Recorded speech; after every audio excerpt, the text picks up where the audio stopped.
I never imagined I'd be someone writing a story like this. I always believed my marriage was strong. Like most couples, we had our ups and downs, but I thought we were solid. I worked hard, provided for my family, and made time for my wife and daughters. Apparently, that wasn't enough. The changes started subtly.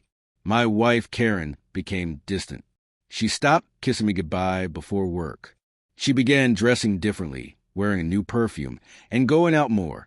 When I asked about it, she brushed it off, saying she was just trying something new or meeting friends. I wanted to trust her, so I did. But the emotional distance between us grew. Conversations shortened. Her tone became colder. Even sitting next to her felt like we were in different worlds.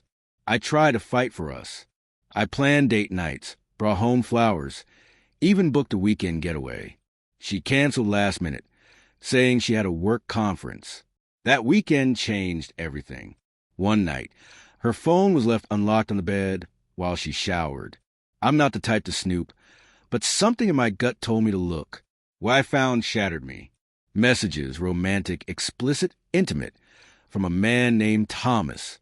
She called him exciting, said she wished he were the father of her children. She called me boring, safe, predictable. I didn't confront her right away. I needed time to process. I took screenshots of everything, messages, photos. I needed the truth, all of it. I dug deeper and discovered Thomas was a younger man she met at the gym. No stable job, just charm and attention, apparently enough to steal my wife. What destroyed me even more was learning that my daughters knew, 16 and 18. I found a group chat between them and their mother, laughing, supporting her relationship with him. One even said she felt bad her mom had settled for me, that I was too plain, too strict. They wanted the affair to work out. I couldn't believe it. I had been there for them their whole lives. Helped with homework, made them breakfast, stayed up when they were sick, supported every dream they had. And now they were siding with her. When I finally confronted Karen, she didn't deny anything. She simply said, "I thought you knew. We haven't been happy in years." I asked why she never tried to fix things, why she didn't talk to me. She just shrugged. I didn't want to hurt you. That made me laugh bitterly. She'd already gutted me. I asked her to leave. She refused at first, saying the girls would stay with her. I reminded her the house was in my name and that my lawyer would be in touch. That got her moving.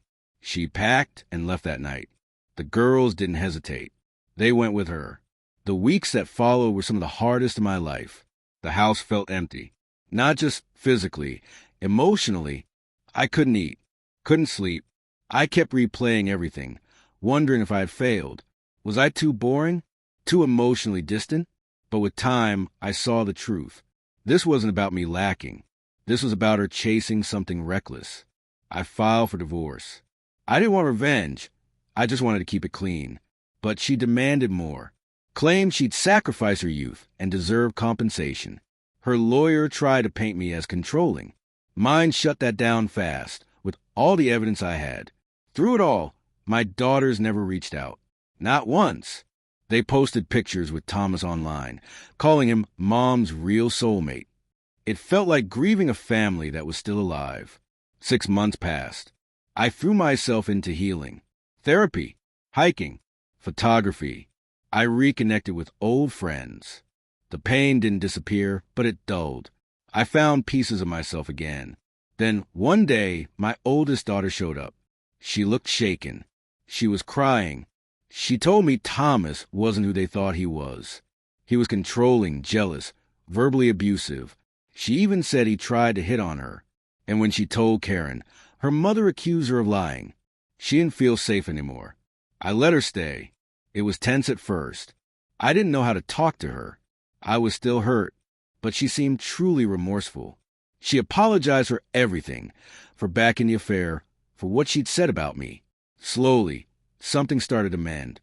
Not what we had before. Something new, something fragile, but real. A week later, Karen called. She asked if she could come over and talk. I told her no.